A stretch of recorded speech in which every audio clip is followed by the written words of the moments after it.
hold hands and close your eyes. It's midnight, and you're listening to the Ghost Story Guys. Welcome to the Ghost Story Guys. I'm Brennan Storr. I'm Paul Bestall. This is a show where we talk about spooks, specters, and all the other things watching us from the shadows beyond the campfire. Some conversations only make sense after the sun has set, and this is most definitely one. Thanks for tuning in. This is episode number 196, and we're coming to you from that tiny mountain cabin where Paul is recently engaged. Congratulations, my friend. Thank you very much. I thought I'd best do it this century. I haven't been engaged this century. That is fair. I will say, I did not know that was going to happen when I made this an episode about haunted prisons, so there will be no ball and chain jokes. None of that was intentional. Just so we're clear. Yeah, well, nobody knew. I'd kept it a complete secret, so I hadn't told anybody when I was going to do it. Oh, that's amazing. So how long were you planning it? A couple of months. Okay. Jesus Christ, I'm impressed. If I buy someone a gift and their birthday's in tomorrow, they're going to get it today. So I'm very impressed by this. Yes. So, surprised her, which was quite funny because it was quite... so it was first thing in the morning because obviously it was a birthday. So I wasn't the sharpest tool in the box, shall we say. And so did it. And she was like, oh, and she was all happy in that. And then about 10 minutes later, she just went, oh, it's just hit me. And so going, oh. And then she said, oh, well, I want you to get on one knee and do it again. So I did. But she liked the ring, and that's the most important thing. It is a lovely ring. Yes, a nice vintage antique ring. Oh, no kidding. As I said to her, I said, just be thankful. The last person that wore that had it cut off. Paul Romance Bestel. Who says it's dead? Not in our house.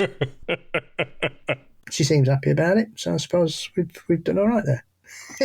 That's brilliant shit, man. I'm so very happy for you. Do you guys have a sense of a date yet? Well, 2027.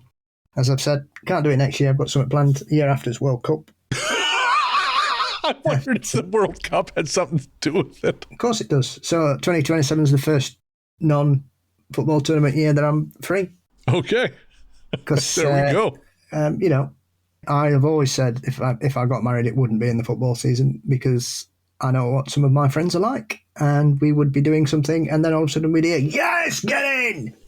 So no. But we're hopefully going to get married in the local haunted place that does weddings. So fingers crossed we can get in. Oh, that's super cool, man. Well, I look forward to the Bestel Wedding 2027 presented by Pim's #1 Cup. Sponsored by Dr. Squatch.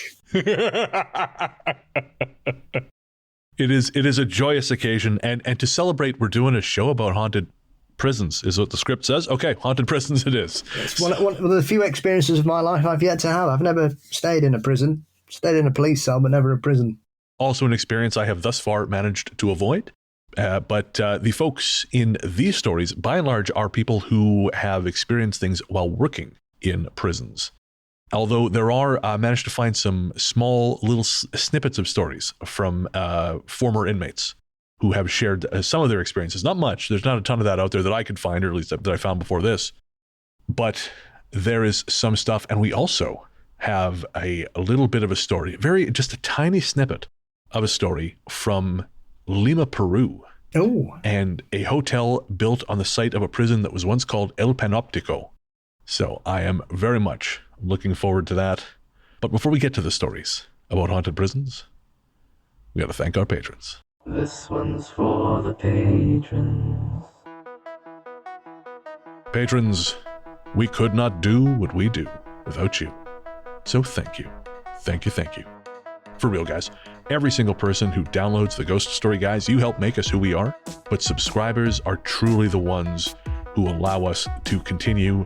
You pay my bills, you pay some of Paul's bills, and you pay for all the various shit we need to keep this big old machine going. I've got a wedding to pay for. That's it. Paul has a wedding to pay for. Sign up. And the Russian gangsters I was drinking cocktails with the other night, they have very expensive taste. So I got to keep up with the Joneskos or whatever you want to call them. But yes, anyways, no, really, we appreciate everyone who listens to the show, but subscribers are very near and dear to our hearts. And you can subscribe on Patreon, YouTube, Apple Podcasts, all kinds of great places. And we appreciate everyone who does. But for now, we'd like to thank our latest subscribers. They are Kissing Kate Barlow, John Sessa, Kenneth Matheson, and Giodegard Odile. I was wondering how I would handle that one. I did okay. Odile? I hope that's not an Arsenal reference. Now I hope it is. I'd be very disappointed if it is. Subscribers get all kinds of cool stuff. You get bonus episodes, you get bonus conversations between me and Paul, paranormal articles read by me. You also get access to our monthly live show AMA and all kinds of other cool stuff. And you can find all of that by clicking the link in the show notes or by heading to patreon.com/ghoststoryguys or signing up to Ghost Story Guys Premium via Apple Podcasts or YouTube. Hey there, folks.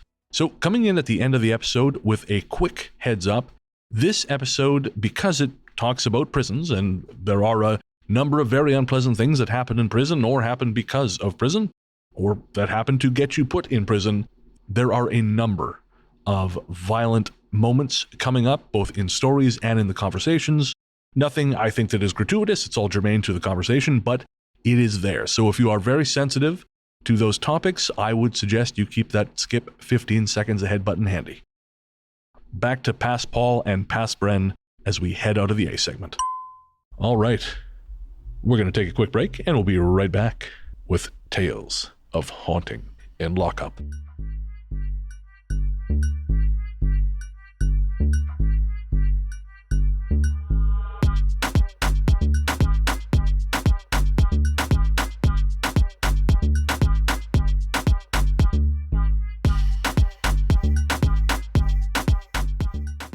Screaming.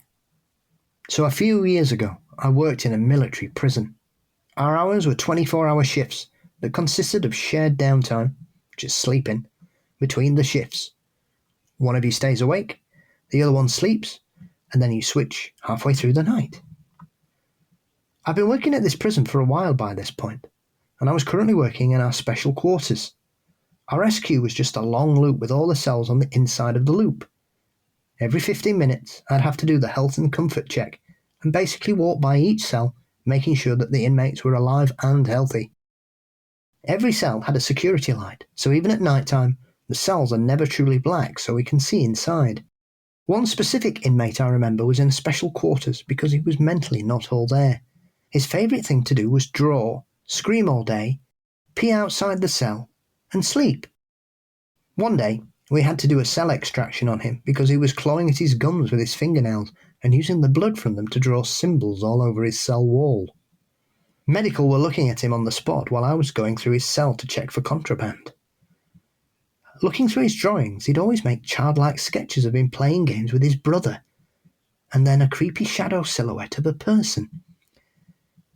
His name was all over his drawing of himself, his brother's over his, and the dark one over the shadowy figure, which is cheesy, I know. While looking through these drawings, he looked at me and said, "He doesn't like you being in there." I suddenly felt the hair raise on my arms and I walked right out. Keep in mind, I'm regularly told this weird stuff by inmates and it never bothers any seasoned officer, except this one time. Fast forward a couple of weeks. It's probably around 2 a.m. and I'm awake while my partner's sleeping. During my every 15-minute check, I noticed every cell's security light was on as normal, otherwise I'd have to write a report about it.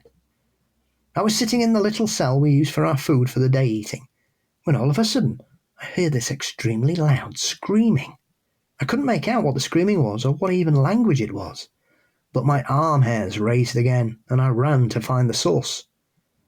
Every single inmate was sound asleep, but what caught my attention was that the strange inmate security light was out. There's no way they'd be able to mess with the lights the way they were installed. I quickly yelled to the other officers in the other bays that if they'd heard the screaming, thinking maybe it had come from one of their bays, and not one of the other officers had heard anything. I was the only one that did. Since that day, I always requested to be never posted there again, even though it was one of the most sought-after posts. And as a follow-up to that, I went and found another brief account from someone in a similar situation, and they said, CO here, my prison used to be a state mental hospital. We have to do rounds in the basement alone. It's just long hallways and empty rooms. Most of the lights are off. I don't believe in ghosts, but I'm definitely not alone down there. And this is from an inmate. My cell was next door to where, in a military prison, my cell was next door to where they used to hang people when I first got locked up. I swear I used to hear noises coming from what was supposed to be an empty room pretty often during the night. And Paul, there is a, if I'm not mistaken, is it Shepton Mallet in the UK is a military prison that's said to be haunted? Former military prison. Yeah, we've got several, and Shepton is one of the three main haunted former prisons in the UK. We've got Shepton Mallet, Derby Jail, and Bodmin. Okay. So what do you know about Shepton Mallet? Shepton Mallet, obviously, like you say, was a former military prison. And so I think one of the most well-known hauntings attached to it was one of the former inmates broke out of his cell, got on the roof, and threw himself off. Oh. And allegedly, you can occasionally hear his frantic voice shouting, "Get back! Get back!" as people were trying to rescue him off the roof before he threw himself off. Oh, Jesus. It's been quite a stressful time for that particular venue, because I know there were some issues, because it's got regular ghost hauntings. The big three, Derby, Bodmin and Shepton, you can visit regularly. Depending on who owns it, you can either get a good deal or you can get an eye-watering price, as certain venues have sort of cottoned on to paranormal tourism to an extent that it's just ridiculous. Of course, yeah. You know, if you're paying £400 to spend the night somewhere, then I'm sorry. There's far better things you can do for £400, in my opinion.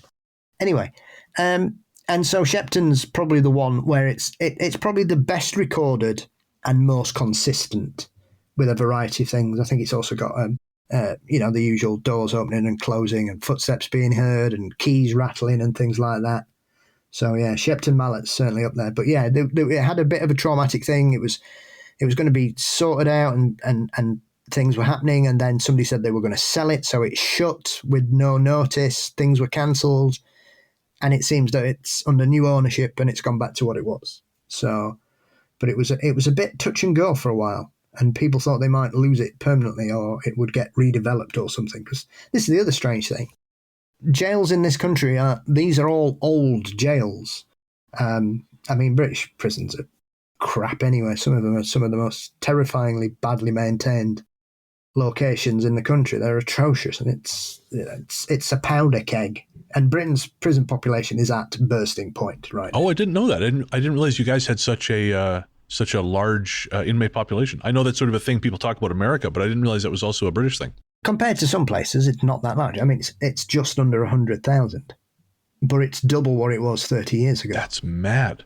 And you've got some very, very dangerous. I mean, there are 50 inmates in this country that have whole of life terms, which means they are not eligible for parole under any circumstances. Oh, okay. And then obviously you've got varying levels of security up and down the country, and you've got secure units. Obviously the most famous is Broadmoor, which has seen some of the worst criminals in Britain spend some time there, which I find one of the strange things, that you will have serial killers and murderers and rapists and poisoners and people like that all sort of just hanging out in the same place. I think I've been to some nightclubs like that, honestly. We've all spent times in places like that. I can remember a couple of places I've been in the past where I'd have probably been better off getting in the mess hall in a prison, to be fair. Probably safer. You're not wrong. So yeah, they're the main three really, and they're famous or notorious for one reason or another. Bodmin is a prime example, because that's famously the scene of where Derek Okora was caught out faking. Oh, that's where it was. I for some reason I never made the connection. I remember the incident, but not where it happened. And yeah, of course, for our listeners who don't know, Derek Okora, of course, famous, infamous, I suppose, UK psychic, now passed, and he was fed some bad information it was Most Haunted, wasn't it? Yes, he was stitched up. They didn't believe that he was... I mean, it took him 5 series to get their heads around it. So make of that what you will, listeners. A cynic may say that clearly that it was done for malicious reasons because, this is a long time after Mary Loves Dick and all that. But yeah, he basically got stitched up and was told about a certain person that never existed, and then later in the investigation he channeled Creed Kafer, which of course is an anagram of Derek Faker. Oof. That's like channeling Loser Says What? What? Sphincter says what? Yeah, Sphincter says what? I'm getting a message from I'm a dildo. Mary really loves dick. One of the best moments in paranormal television, beyond compare. Mary, she seems very fond of dick. Was the final thing he says in that scene, without even a glimmer of a smile on his face. It's incredible. It's some of the best stone-faced strangeness I've ever seen. It always reminds me of this thing that happened with one of my aunts, and this is back when I was maybe 13 or 14, and we're at a family dinner, a Sunday family dinner. This is a very staid side of the family, the side that they do not make lewd comments. It is not done. But they were talking about old photographs. And my one aunt, who was up visiting from another town, she said, "Oh, well, I keep all my photographs in my box." And everyone went, "Oh." And she was, yeah. If I find them, I just stuff it in my box. I've got so much stuff, so many photos in my box. And it's the one time my grandfather and my grandmother was one of the most humorless fucking person you can possibly imagine. She started cracking up. And then one of those poor bastards had to take that other aunt into the next room and explain to her why everyone was laughing about her stuffing things into her box. I don't envy whoever it was. I don't remember who it was anymore, but I don't envy them having to have that conversation, because I like, these people are not, they're not innocents. They like to pretend, but all the same, having to tell your sainted aunt, look, it kind of sounds like, fill in the blanks here. She came back in the room. She did not look happy. Probably because she realizes what she's got in her box. How am I going to get this shit out of here?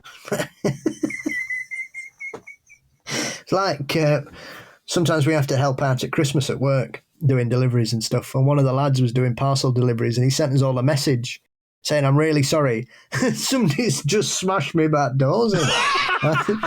And so we were just laughing, going, "Should you be doing that whilst you're supposed to be working?"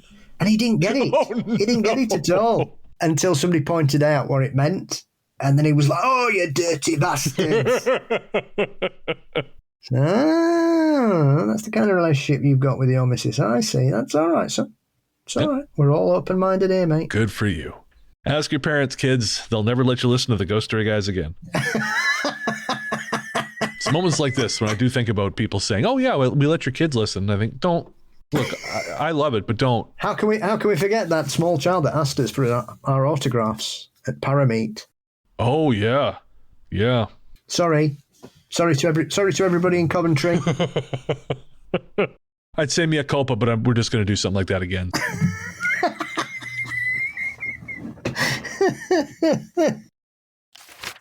The shape. Firstly, I'm 24, and I am a prison guard in a federal correctional facility somewhere in North America. I usually work night shifts, and in fact, I've adjusted quite well. I maintain a healthy routine and diet, and I exercise regularly and routinely get 7+ hours of sleep during the day, to give you a picture of my mental health. Also, I have experienced some strange paranormal things in my life before, but I remain skeptical. Anyways, essentially one night a little bit ago, I was working on the maximum security unit of our correctional facility. It was relatively early in the morning, and my partner had gone up to do their own thing for a while before our obligations. Seeing as this is pretty normal, I threw my feet up on the desk of the control post and began reading my book to kill some time. The way I was facing, I could see the monitors over my book in case something happened. That way I could see it. Now, anyone who works down there knows that weird things happen regularly. Shadows moving, things moving on the cameras, strange sounds, but most of us chalk it up to the fact that it's generally late at night, 3 to 4 in the morning, and we've been up since 3 to 4 p.m. the following day, and we just ignore it. This time, while I'm reading my book, I see movement on one of the cameras. I check all the cells, everything's good. I look back and there's movement on a different camera, and then a different one. Every time I look, something's happening on a different one. When I say movement, I mean I can see a figure moving, or I can see things on a table or countertop moving, or so on. After probably only 30 seconds, it felt like forever. Everything sort of stopped. I took a deep breath and told myself it was probably just my imagination and I shouldn't worry about it. So I leaned back, threw my feet back up, and went back to my book. Here's where things get really creepy. As I was reading my book, a large, completely black figure appeared outside my control post in the exact spot a person would be if they needed to communicate with me from outside. There's actually a large silver mouthpiece that we use to communicate when the control post has to be secured during the day. This figure looms there for probably no more than a second or two, and then disappears. This figure was quite large. Again, I just sort of sat back and tried not to think about it.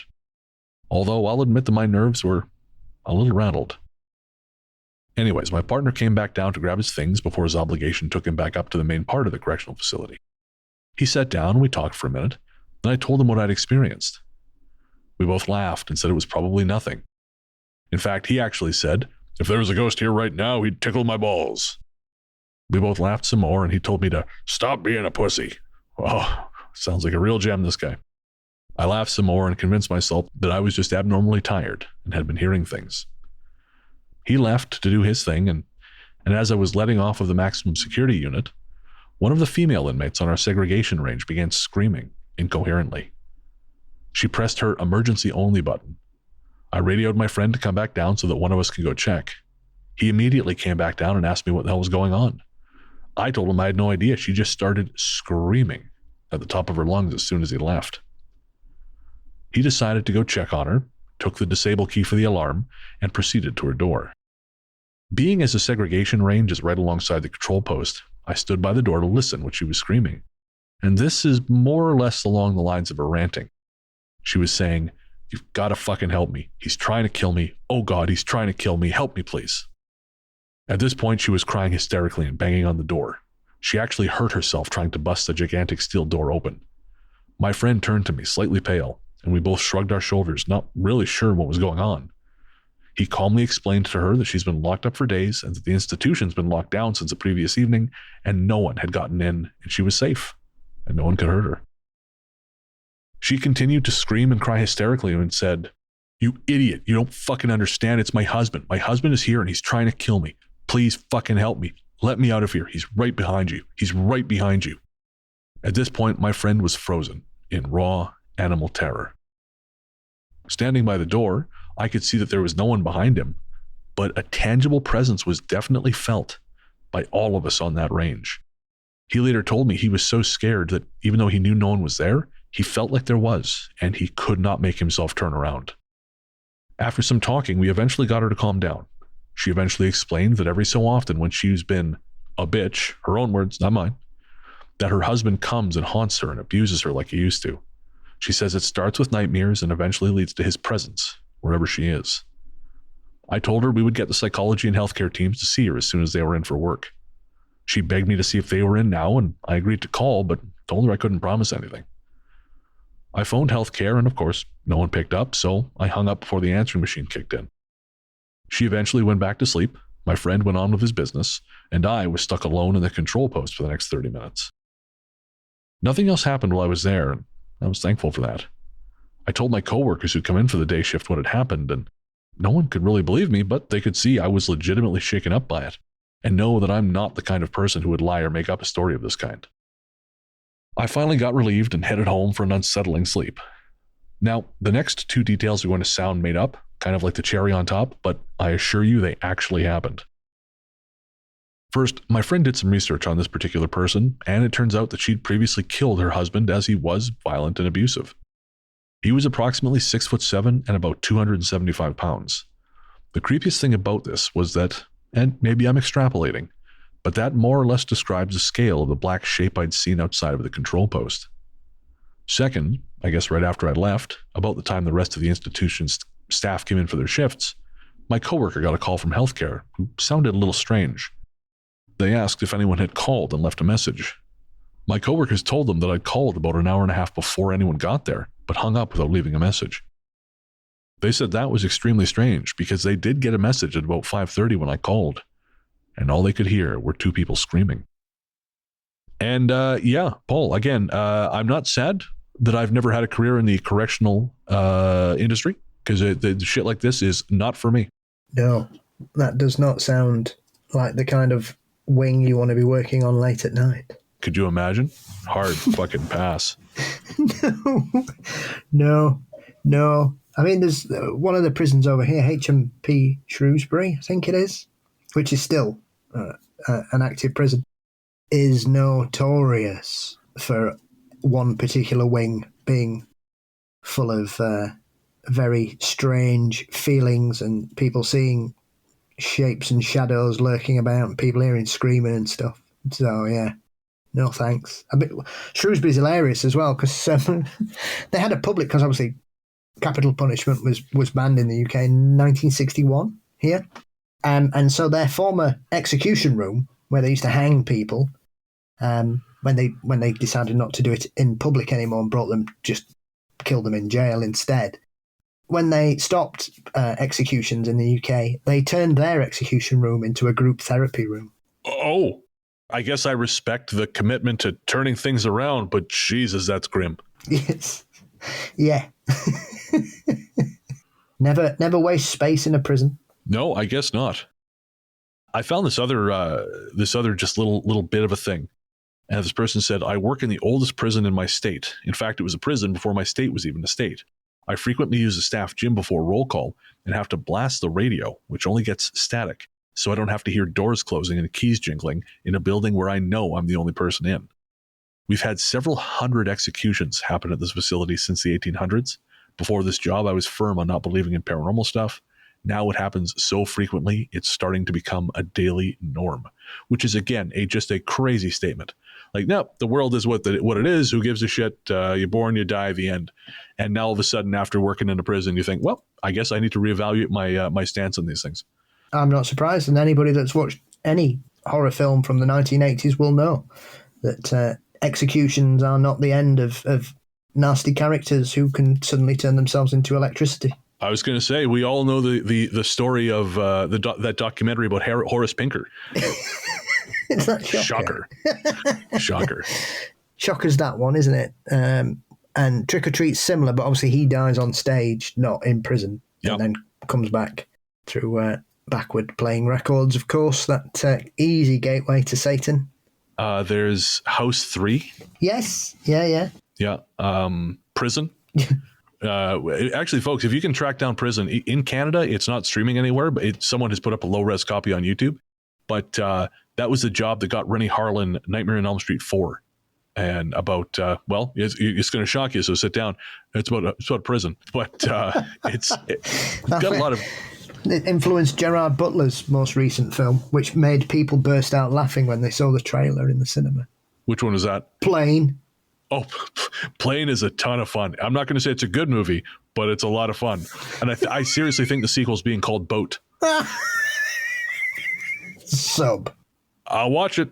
If it's greasy Jerry Butler, late stage Jerry Butler doing shit, I'll watch it.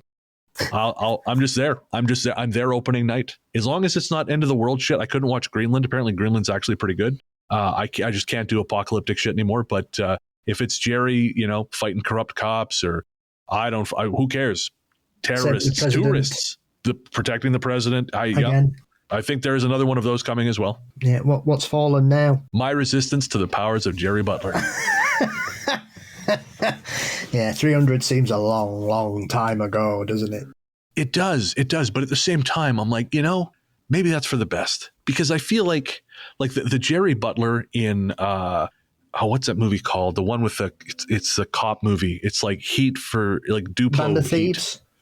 Yeah, Den of Thieves.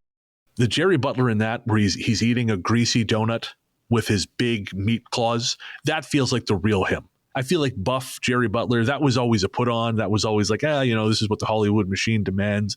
But like unshaven, looks like he hasn't showered in a day or two, hands covered with powdered sugar and jam from a donut. I feel like that's the real man. And I feel like we're just now getting to the core of that.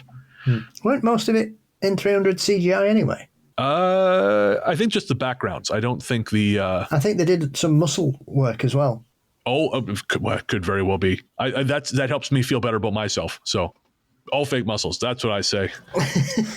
Not to the extent of Beowulf, but I'm quite sure I don't know what you mean. I know Ray Winston does not look like that. Or Nick Cage's abs in Ghost Rider.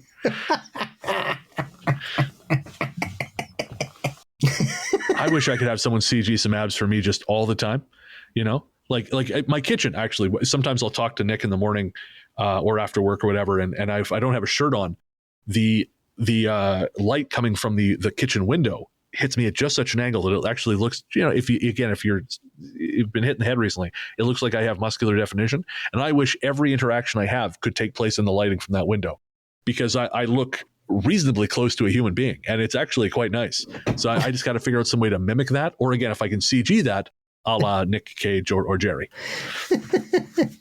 Okay, when you find the secret, let me know. Done deal. The pact is made. Speaking in tongues. I've worked as a correctional officer for a long time. I've worked at facilities in Texas and in Michigan. The oldest prison I've ever worked at just recently started to close in Michigan, and it got me thinking about all the paranormal experiences I've had there and in the other prisons I've worked at. I'd like to share with you all some of the more notable paranormal experiences that I've had whilst working in these prisons. First off, I just want to say that I've never really believed in ghosts before I started working as a correctional officer. I began working in Texas as an intake facility. I worked the night shift, 12 hours, 6 p.m. till 6 a.m. The first experience I ever had was working on a lower security housing unit. When finishing a round, I was chatting with my partner, and I heard a loud banging sound, and it was like 3 a.m. at this point. No prisoners should be out of their bunks. And I asked my partner if they knew what the banging was. They, being an older officer, told me bluntly that the unit we were working in was haunted. They told me that the sound was coming from a cell door in a hallway not directly visible from the officer station, and a prisoner had allegedly choked to death in that cell, they said. I didn't really believe in that kind of thing. Ghosts, I mean. So I decided to go and look at this door. The banging increased in volume as I got closer to the door, and when I got there, I could see that the door itself was visibly shaking, as if someone was pounding on it.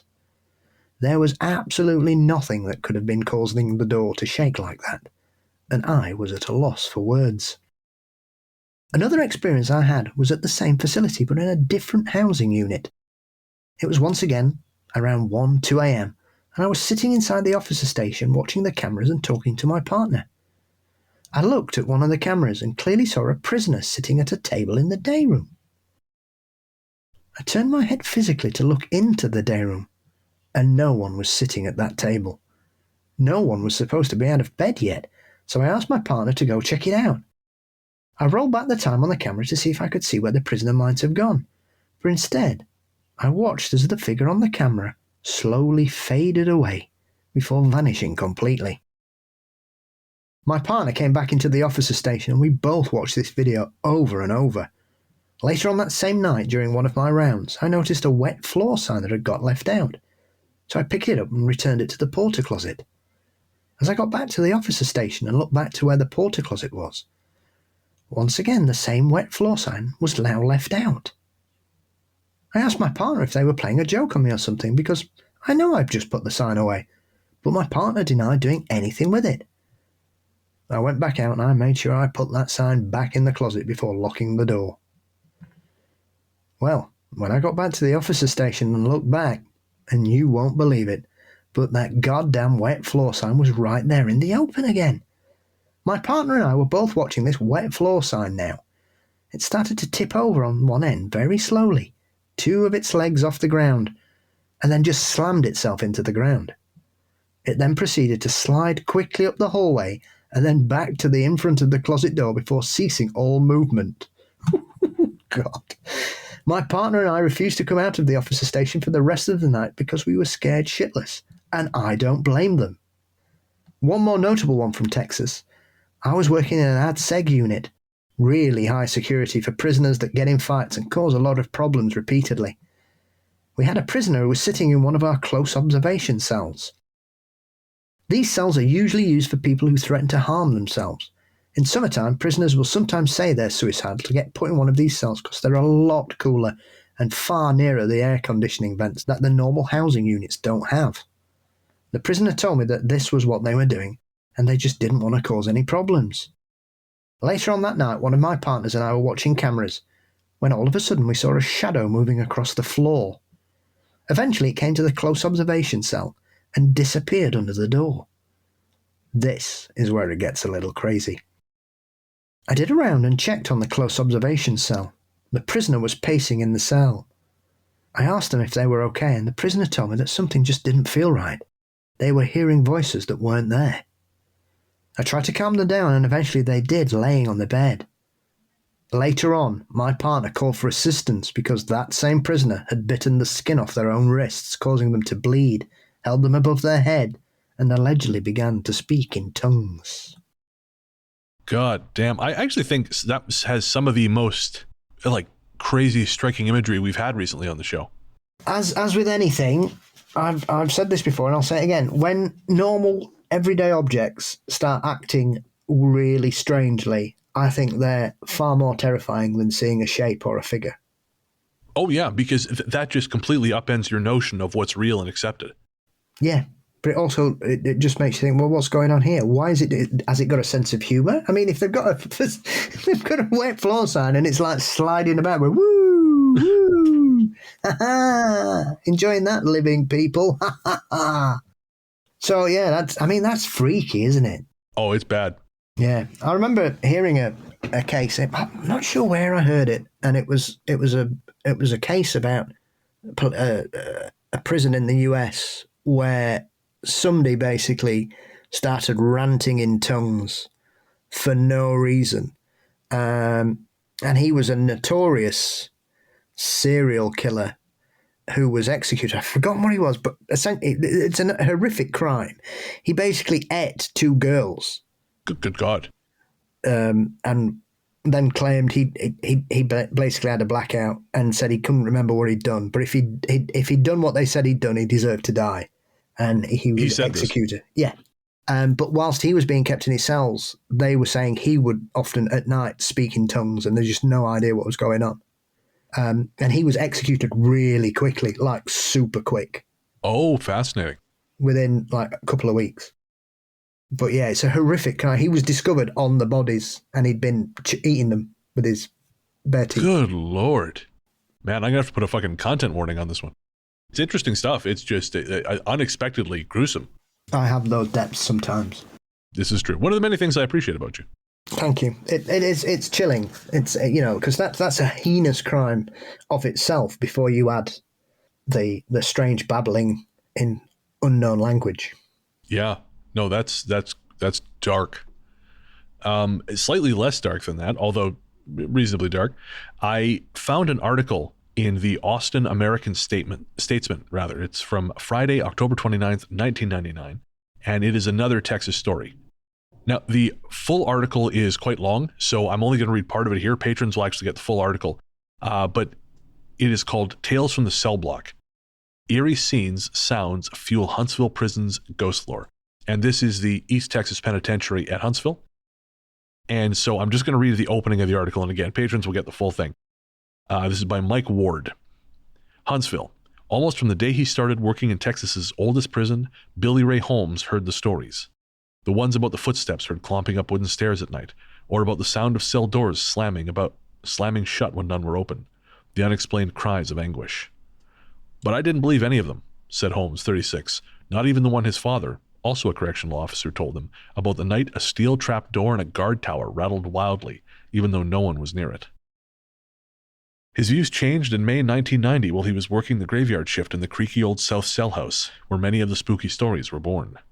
That night he looked up from paperwork to see a dark figure moving down the narrow walkway outside a row of cells. A convict out of his cell, Holmes recalls thinking at first.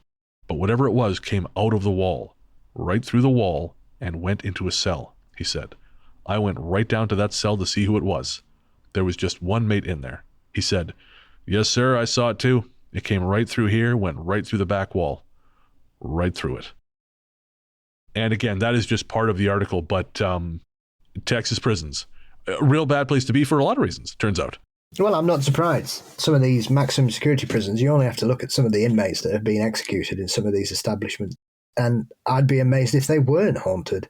That is true. Do you have any specific examples? Bundy, Gacy. Oh, of course. I mean, you've got I'm trying to think of the really Sacramento vampire, Richard I don't know that Chase. One. He was a cannibal and a necrophile. Good Lord.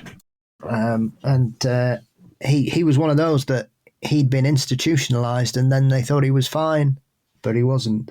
I'm not sure how many people, but he would kill and eat people in and around. I mean, California in the 1970s sounds fucking terrifying.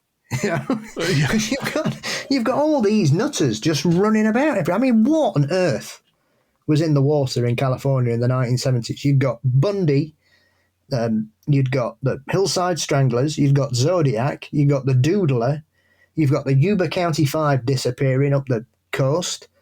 You've got this nutter, Richard Chase, running about. You've got that other couple, where strangely enough, one of the women involved was also called Bundy.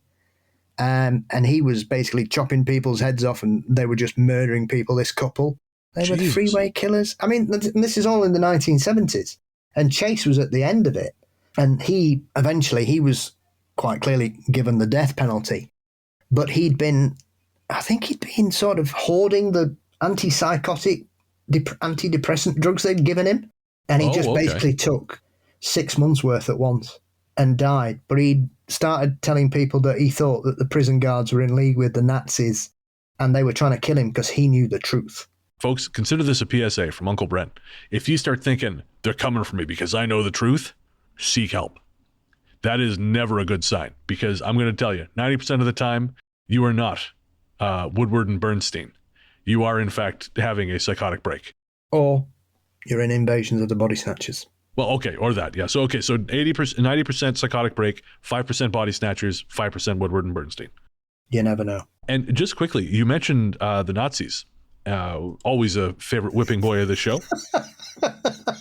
Speaking of... I wondered where we were going there. It's very difficult. I often wonder. I'm glad my library's in a specific room now, because I have lots of books about the Second World War, including books about Hitler and the Nazis, because that was my history A-level specialty, was the rise of Nazism and the obsession with the occult. So I have several books all about the Third Reich. I don't own Mein Kampf. Well, that's good. I've got proper historical textbooks written by people who aren't Nazis. Okay? I've got more than somebody who isn't a Nazi probably would think is healthy, but I just find it fascinating, that whole period of the period between the end of the First World War and the start of the Second World War, and how it all came about and what was going on. It's just fascinating. It is, yeah, absolutely. And as I bring it up briefly because when I was looking for stuff about military prison, I found a thread of soldiers talking about bases where they had heard stories or had strange experiences. And one of them, and you also mentioned Dahmer, one of them is the military U.S. Army garrison Baumholder. It is in Germany, and it was a former Nazi base. And apparently that is very haunted. It's, according to one of the posters, the I don't know, folks, I don't know what this means, so I'm sure some of our military folks can help us out. 16th STTB headquarters building. It has a creepy feeling late at night, and a number of people checked in and said, yeah, that is very much the case. So I thought that was kind of interesting. You've got a nice little nexus of ghosts, Nazis, and a serial killer. All right, we are going to take a quick break for some ads, and we'll be right back with the next story.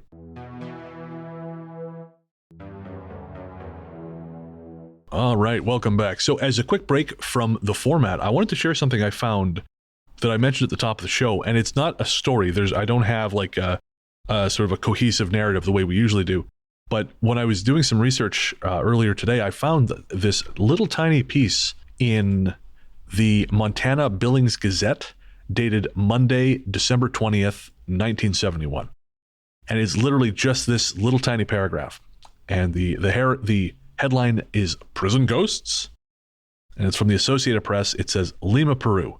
A prison once stood on the site of a hotel under construction in Lima, and workers, who say the prisoners' ghosts still roam the land, convinced the contractor to install lights and recorded music to drive away the spirits.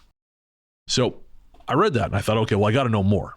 So I went all through newspapers.com and I found zip on this place. So I went to the Intertrons. And my Spanish is rusty, but I managed to find that this is the Lima Sheraton in Lima, Peru. It's got a different name now, but it was the Lima Sheraton. And it was built on the site of a prison they called El Panoptico. And of course, Panopticon is, as I'm sure you know, Paul, is a particular design of a prison where the idea is that you are always under surveillance. It's I think a radial, a radial-based prison or something like that, where there's like a central tower and the cells radiate out from that. So yeah, the idea that you are constantly under surveillance. And so I tried to find a little bit more information, and I've got a brief history here of the Sheraton. This is from Peru 21. It's a newspaper in Lima. I ran this through Translate, so if it doesn't make a lot of sense, forgive me. But this is just a little bit of history of the building. And this is credited to Alvaro Treneman. The iconic Sheraton Hotel, which has become a key player in our capital, has officially changed its name to Sheraton Lima Historic Center in order to strengthen the ties that this building has with the historic center of Lima. With 49 years of history since it opened its doors to the public on March 1st, 1973, the Sheraton has become one of the most recognized buildings by the people of Lima and has witnessed great political and cultural changes, mainly due to its location in a privileged area of the historic center of Lima on the Paseo de los Heros Navales in front of the Palace of Justice. The building caught everyone's attention from the start of its construction, as it was the first hotel of a foreign chain in the country and the first 5-star hotel. The luxury was evident. An open-air swimming pool, a hall full of mirrors, red carpets, and crystal-clear fountains were part of a massive 20 floors and 431 rooms. Everything was amazing at that time.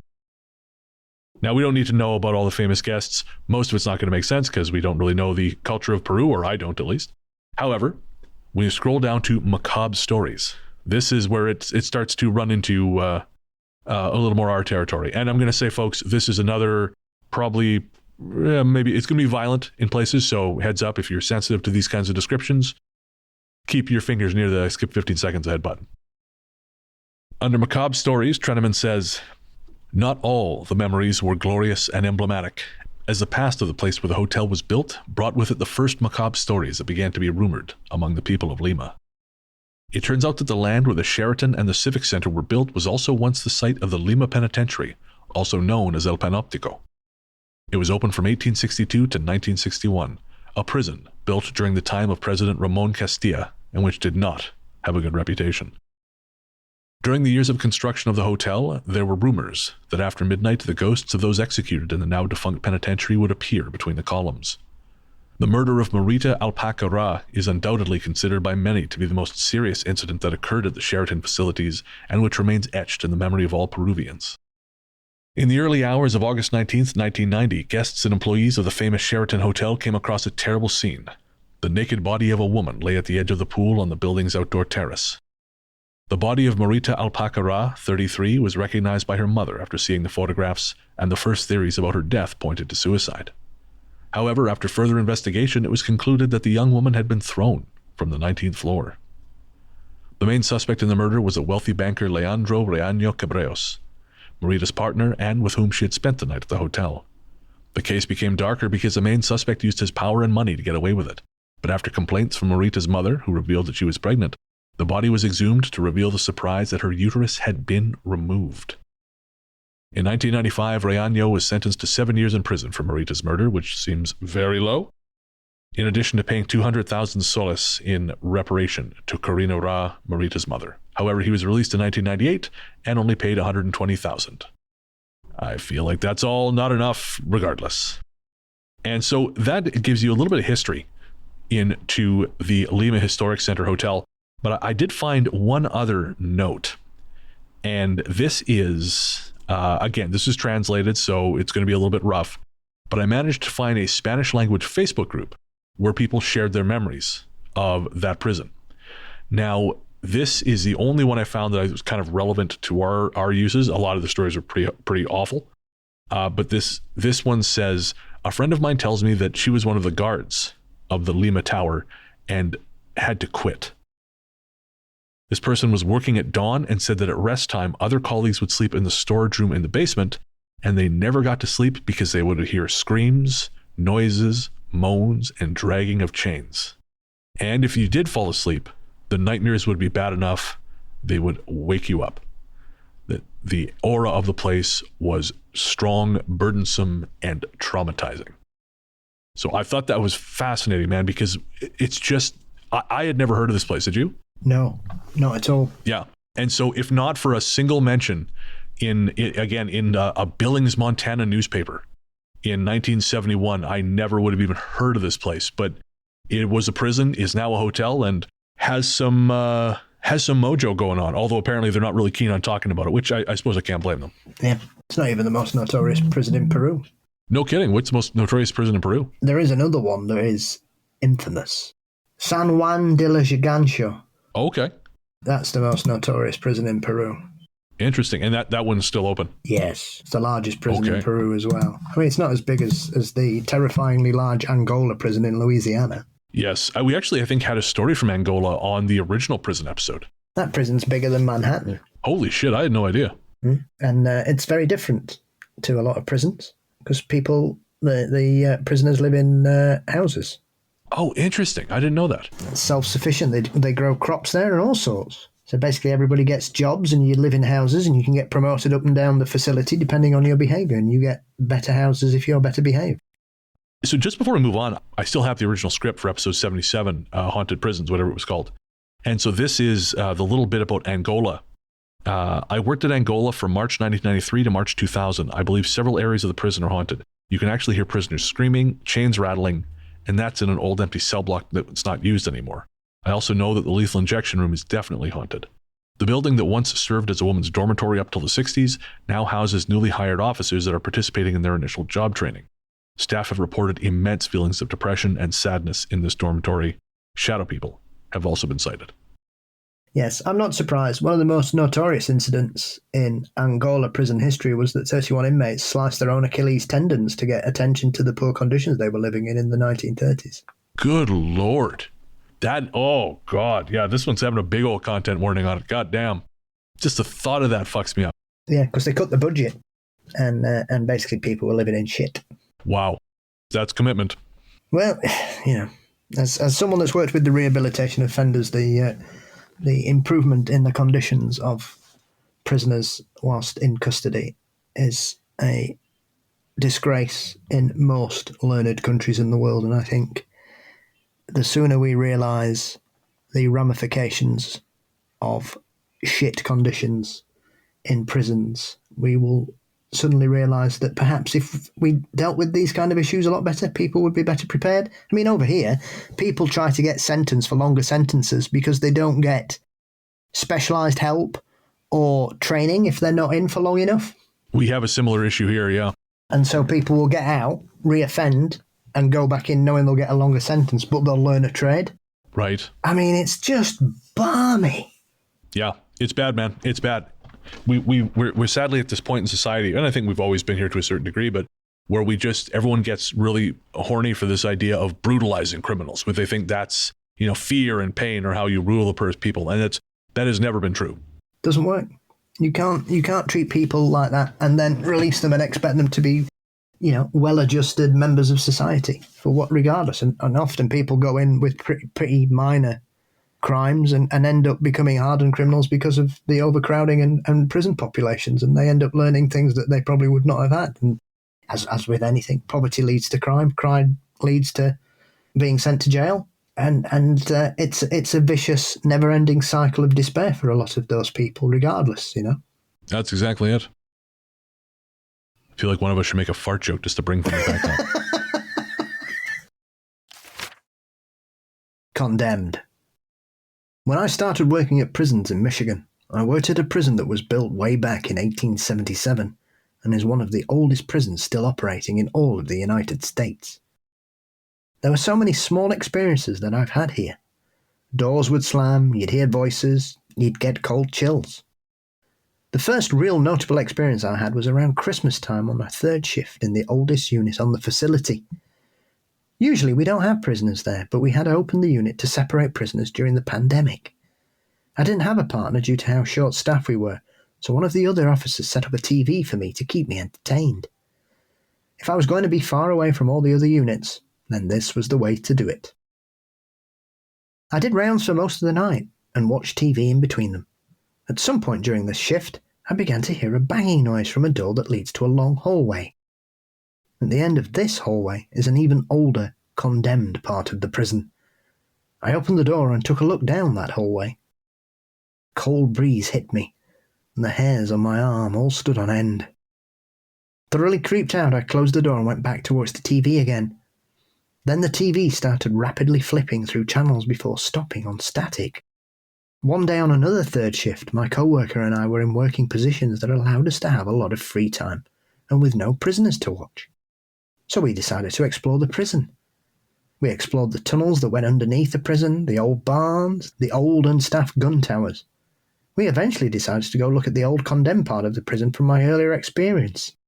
There was a big metal gate that was about halfway down the hallway that had to be opened by the big skeleton key. We get back to the old condemned part and my friend tells me about how this part was supposed to be the old segregation. We had to use flashlights to see in there because this section's so old it's not even supplied with electricity.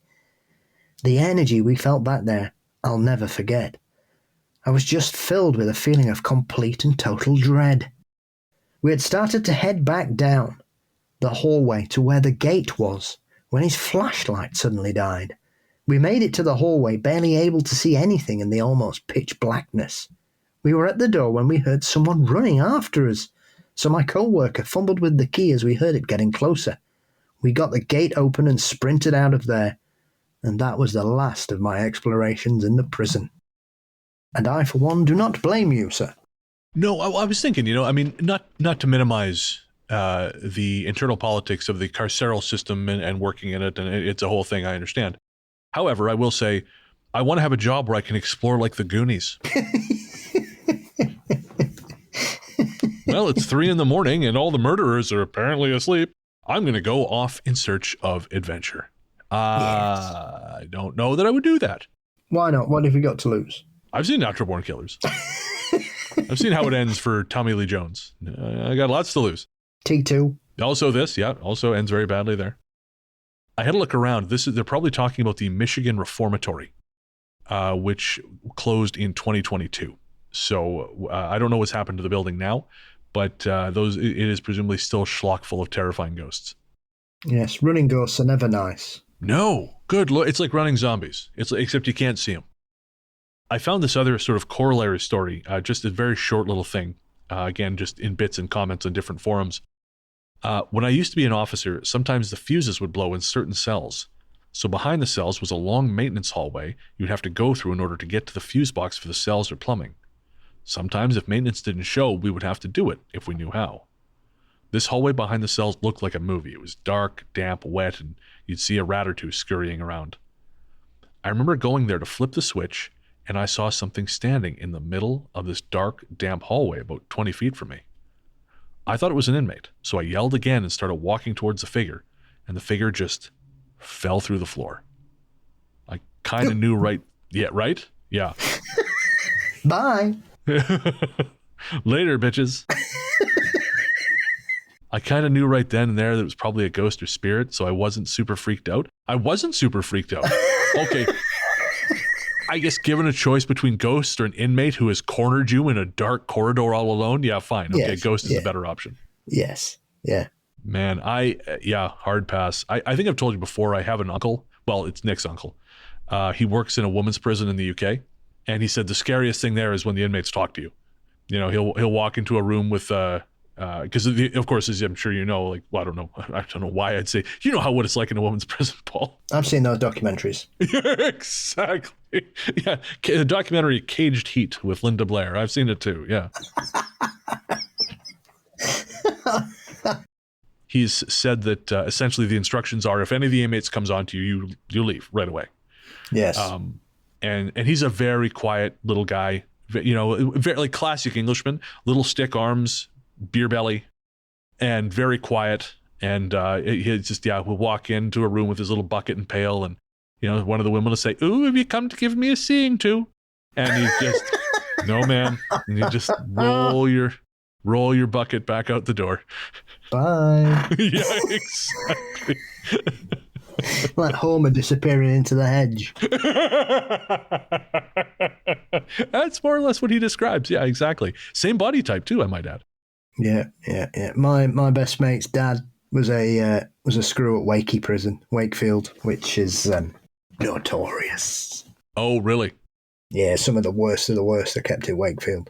Interesting. Including a man in a box in the cellar who's locked up for 23 hours a day. Who's that? Robert Maudsley. I don't think I know the name. Yeah, he got sent to prison in the 1970s. He was sexually abused as a child. It's quite a sad story.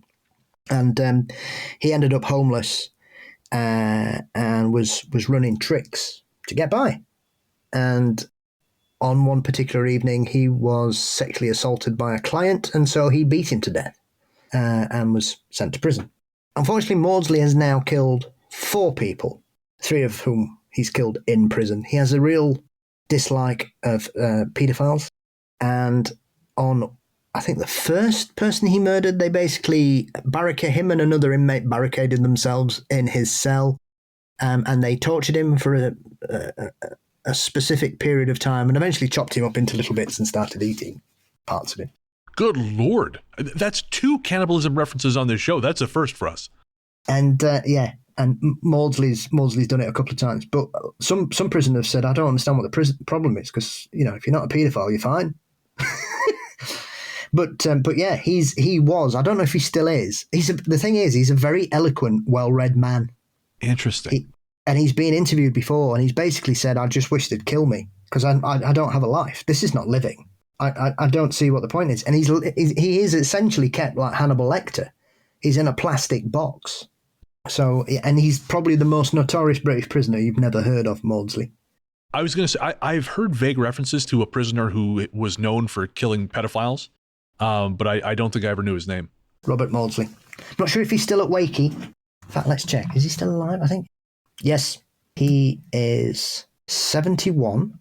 He's killed 4 people, 1 that took place at a psychiatric hospital where he was being evaluated, and 2 in the prison after receiving a life sentence for murder. Wow. Initial reports falsely claimed he ate part of the brain of one of the men he killed, which earned him the nickname Hannibal the Cannibal and the Brain Eater.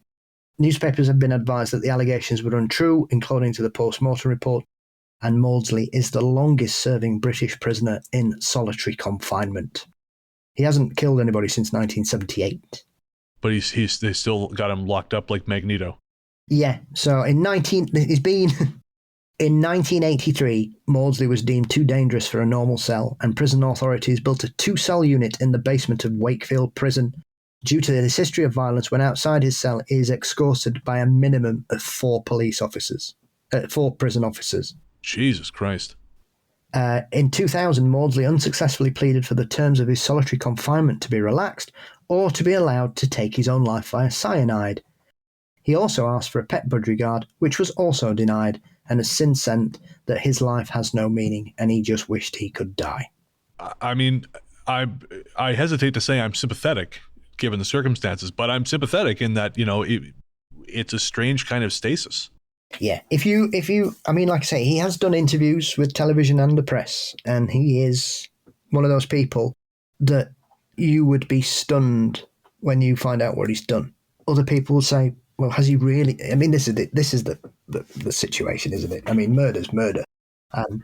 And some people don't think Maudsley's the same as say, somebody like Peter Sutcliffe or Dennis Nielsen, because they murdered innocent people, whereas Maudsley's only killed criminals. Yeah, I don't claim to have an answer, but I will say that the one thing I think about my coldly rational brain is if you've got someone who has demonstrated they're willing to cross that line, maybe for what you might say a good reason, they're only killing bad people, but we have to maintain our faith in his definition of bad person staying on our side of the line. Precisely. That's where I kind of run into a little bit. I get a little bit like, it's like when I read that book about militarization of policing, and it said everyone loves state power when it's doing what they think it should be doing. Yeah. But once it starts operating counter to your interests, everyone gets a lot less enthused. And I feel that way about letting murderers loose.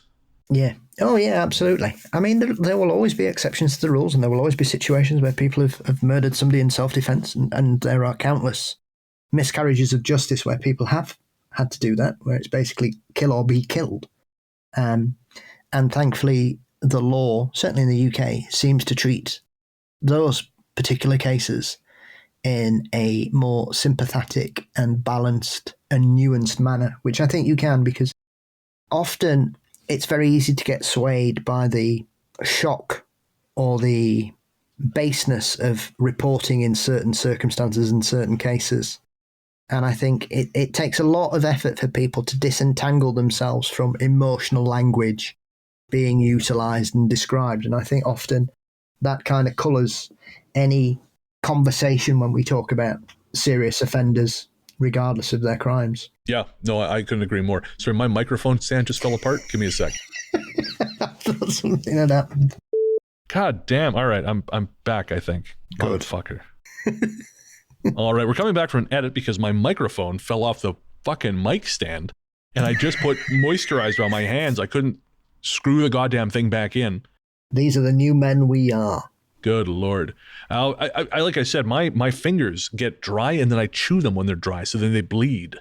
So I started buying this cream that sort of gently repairs your hands. But if you're planning on assembling something, you shouldn't coat your hands in grease. Well, I didn't think I'd be assembling something today, so... Even your hands have gone woke. This is the future liberals want. Everything's slippery. Just before we move on to the next story, I want to say there's an American prisoner who is in a similar situation to the British fellow you were talking about.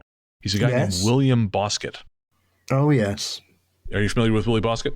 Yeah. So, folks, if you ever want some information on that story, Boscott is also in a Magneto-esque cell, or was at least until recently. There's a book called All God's Children, The Boscott Family, and the American Tradition of Violence by Fox Butterfield. It's old. It came out in 1995, but it's a really kind of interesting treatise on Southern violence and the carceral system up to that point. If you're interested in social literature, social sciences literature, check it out.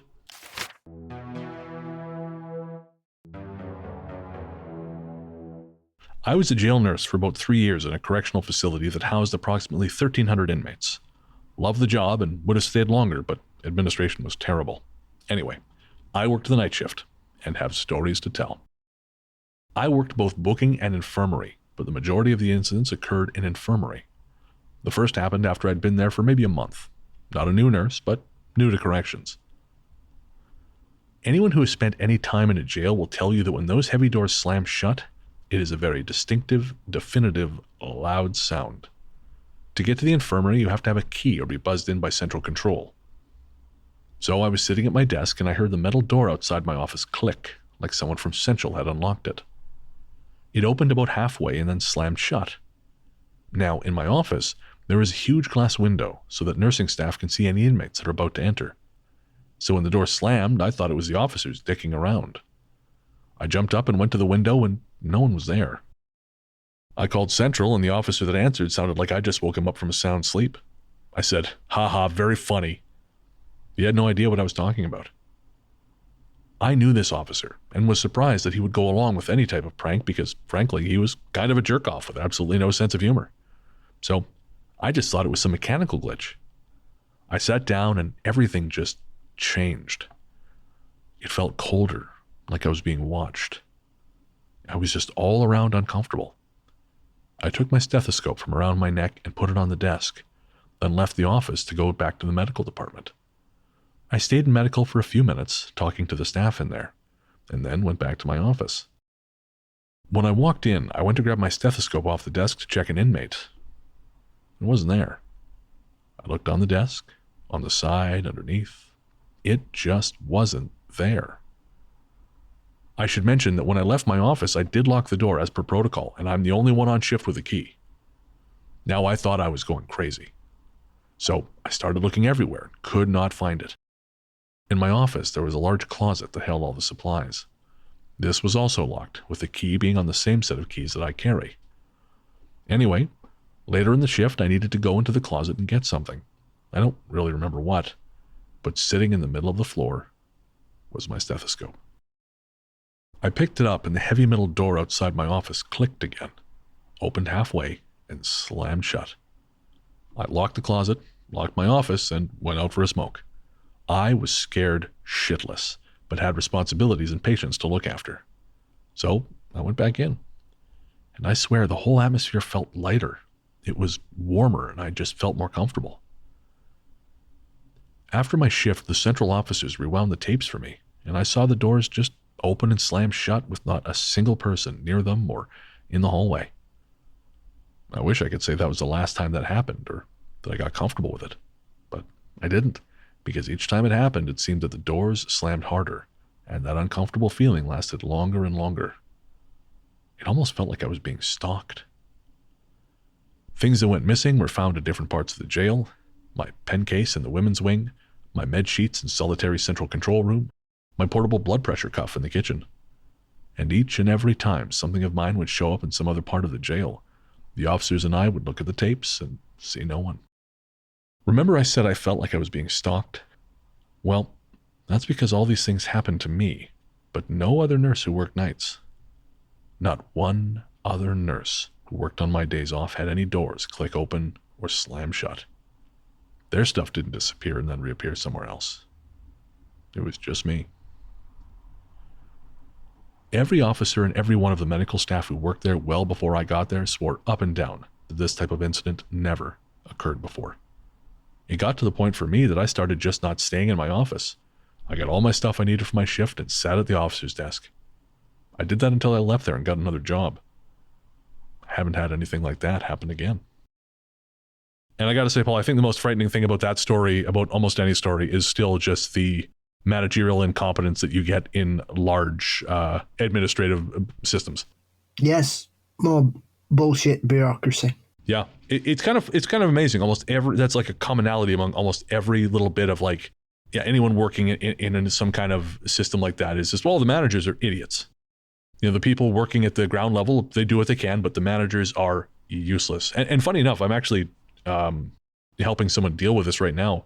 They're dealing with a system where just management has essentially abandoned ship. They're still there, physically, but they're just mentally completely checked out. The lights are on, but no one's home. Yeah, exactly. Yeah. Wheels spinning, hamster's dead. The Ghost Story Guy's official position on just the overarching bureaucracy of our culture: the wheels spinning, the hamster's dead. I suppose that's an unusual series of occurrences there, and it clearly seems to be that for whatever reason something took a shine to her. I don't think that's malicious. I think that's attention. Wanted to be yeah, noticed. it does seem like attention. I don't know that I would particularly want this attention, but it doesn't necessarily, as you say, feel. Although she says she felt at certain points a little more intimidated. Well, I suppose you would do regardless, even if it's just trivial things, like you say. It's things that cause a bit of frustration or annoyance, and maybe sometimes you might think, "Oh, bloody hell, that's a bit silly." But I suppose when it keeps happening over and over again, and it's different items, then it seems to transcend, like you say, it can't be a prank. And to be fair, that's not the kind of environment that people would leave medical equipment laying around, because I'm sure there would be somebody who could put those to a different kind of use. Well, I was thinking that it seems like a bad environment to be just having yourself a scavenger hunt. Well, there's not much you can't turn into a weapon if you really want to. That's a Paul Bestel promise. It's making sure he gets his share of the ad revenue on the first of the month. Oh, get my shank out. Then we'll see who's the daddy. Oh, I don't want to see who's the daddy. I don't. Good. Stay on that side of the ocean, please. That's right. Oh boy, this is just getting worse. Boy, am I glad it's the end of the show. Cabin fever set in. Yeah, exactly. Well, everything's fallen apart. We had, as I say, my microphone literally fell off the stand and wouldn't reattach. We've had internet connection issues. I had a call before this. I had a meeting before this, and there was a problem with the platform. I was actually working with someone from the platform on like setting up this account, and they could not understand why the problem was happening. They were having exactly the same issue. They said this never happens. And it was me and Brandon on the call, and he had just finished working on a story about a witch who a woman had written a book about, and that woman's computer kept crashing while she was writing the book about the witch. And I had just finished looking up all that shit about the Lima Sheraton. So all I can say, Paul, is I'm excited we have a Prisons Part 2 coming for next episode, 197. Because what else will happen? Who can say? Which other strange criminals can I drag out of my mind? I'm always excited to see that. I fully expect, Bronson to appear or... Well, Bronson is a prime example of someone being created by the state. Because Bronson went to prison for armed robbery. All the worst crimes he's done have been in prison, and he's essentially become institutionalized. They've created a monster that they can't release. And we will tell that story on Haunting and Lockup Part 2. That'll be episode 197. He's one of the lesser Tottenham fans I'm proud of. He's no Sir Kenneth Branagh. That's fair. I mean, you got to have a range of people in the clubhouse. As that sports can appeal to everyone, as that example there shows. Exactly. So if you work in a penitentiary, in a jail, somewhere like that, military prison, if you have a story you want to share, send it to ghoststoryguys@gmail.com. Again, episode 197 will be out in 2 weeks' time, and we would very much like to feature it on that episode. Also, before we go to our C segment, I want to shout out Brody Daniels, who found the stories for this episode. Brody, of course, our new junior researcher here at the Ghost Story Guys. And if you've ever eaten somebody you didn't like in prison, please let us know. Sure, what the hell. ghoststoryguys@gmail.com. Just don't send us pictures. Again. Oh, wait. No, we're not going to... Never mind. So there's a whole lot of ways you can interpret that.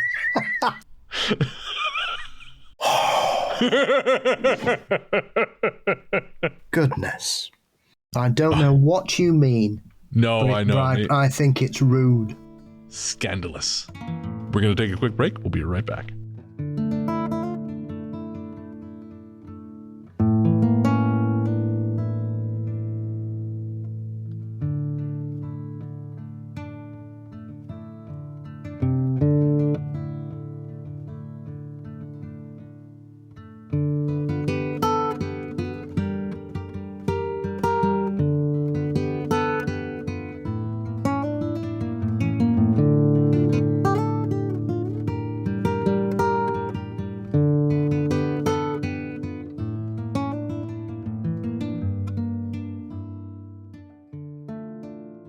Hey there, listeners. Before you reach for that skip 15 seconds ahead button, I promise you this isn't an ad. We wanted to take a minute to talk to you about mental health. On this show, I've always tried to be as honest and open as possible about my struggles with depression and anxiety, because even though we've come a long way towards acknowledging the very real damage these things can do, there is still way too much lingering stigma about reaching out for help. And when you start to feel like there's no help, it's easy to start feeling like there's no hope. But Paul has joined me today to remind you there is always hope and there's always help. We're not going to try and talk you out of self-harming right now, because we know that's not how it works. Instead, what we wanted to do was tell you something now and hope that should things get bad, you'll remember it and make a phone call or send a text message before you make any permanent decisions. As someone who knows all too well just how important mental health can be, it's never too late to reach out. In Canada, the number to call is 133-456-4566. In the USA, the new number to call is 988. That's 988. In the UK, the number to call is 116123 or text SHOUT, that's SHOUT, to 85258. In Australia, the number to call is 131114. However bad shit seems, It will pass. And no matter what your brain might be telling you at any given moment, and believe me when I say I know this intimately, there are people who love you and people who care deeply about how you treat yourself. Should a time come when you find yourself despairing, please know that we've both been where you are, and there is a way back to the world. Take care. Welcome back. The Ghost Story Guys are Luke Greensmith, who helps us find our stories. He's also host of the Lukelore podcast, available everywhere fine podcasts live. Brody Daniels, who also helps us find our stories. Tanya Downing, who manages our Facebook community. She's also co-host of the Streaming into Madness podcast with Walter Whitaker. Joseph Camo, who helps manage our YouTube account. He's also host of the Sociology Professor YouTube channel and co-hosts Weird Together with me. Sarah Kent, who manages our Reddit community. Our paranormal conductor is Mr. Brennan Storr. My friend, my co-host, is the one, the only, the inimitable Paul Bestel, the paranormal Johnny Carson himself, host of Mysteries and Monsters. Paul, what's coming up on M&M? This week I'm diving into strange extraterrestrial encounters with my good friend Ronald Kinsella joining me before we delve into some witchcraft the following week with the megastar of self-publishing, the wonderful T.J. Green, witchcraft author extraordinaire, who now lives in the Algarve, which is very nice and shows you how far you can come in 17 years as being a self-published author, from working full-time to now living a wonderful life as a full-time writer in the beautiful country of Portugal. That is an inspiration to us all. Absolutely. She's a phenomenal success. You will not... The amount of books and reviews she has on Amazon is incredible. All right. And where can everyone find you online? You can find Mysteries and Monsters across all social media platforms apart from one. And I will mostly be seen lurking and bothering things on Threads these days, which I seem to have enjoyed again. As we said at the top of the show, we couldn't do this without our patrons, Apple Podcasts, and YouTube subscribers. So if you'd like to join that esteemed community, head to patreon.com/ghoststoryguys. That's patreon.com/ghoststoryguys, or sign up to GSG Premium via Apple Podcasts or YouTube.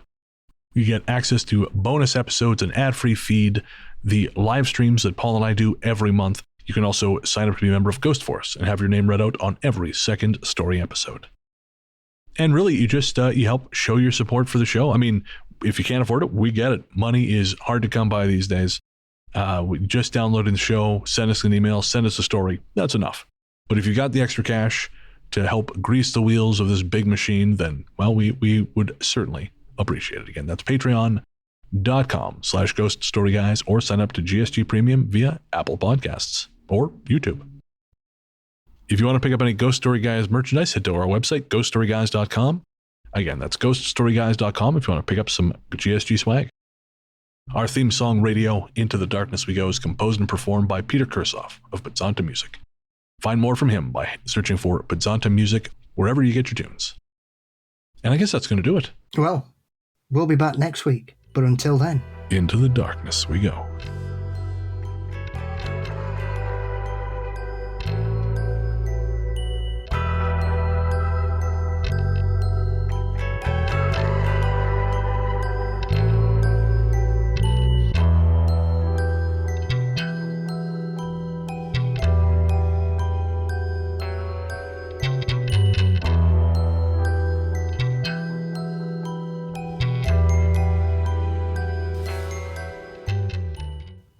you need to get one of those live, laugh, love signs to banish them.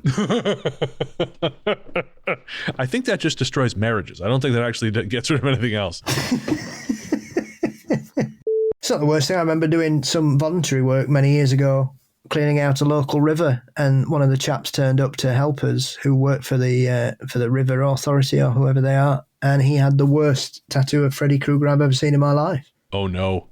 It literally looked like it had melted. Oh, God. It's not the worst tattoo I've ever seen, but it was certainly the worst Freddy Krueger I've seen on somebody happy to show it off. You do wonder, like, do you not see what I'm seeing?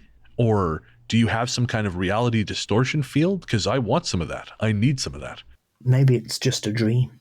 And he is Freddy Krueger. Are you going to the Maxim party? I don't think we have to do that, Gary. This is just a movie. No, I won't do it. Okay, well. Gonna find raccoons. The paperwork for episode 77. Oh, God. Sounds like someone got hit.